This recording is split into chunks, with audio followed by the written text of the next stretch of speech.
So here we have our Extreme jacket. This is something that could be worn in the wintertime, specifically a layering piece. We have pit zips that allow for some of the hot air to escape. We have 2 cargo pockets, and we have 1 chest pocket, as well as we have 1 full-length Bislon FR zipper with the wind flap at the back to reduce the wind.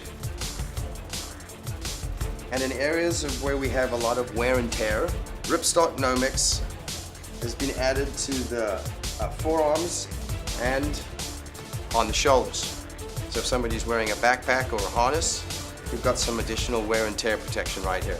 The fabric is very, very soft and very, very lightweight. It has a high degree of stretch, so it has a high degree of comfort. It is an NFPA 70E. So some additional features is we have a drop-down hem for additional coverage, as well as a 2-piece cuff, which adds for ease and comfort when wearing this inside of a glove. So you really have a lightweight, breathable, very, very warm. It's wind resistant, it's water repellent, a high degree of comfort, wicking and moisture transfer as well.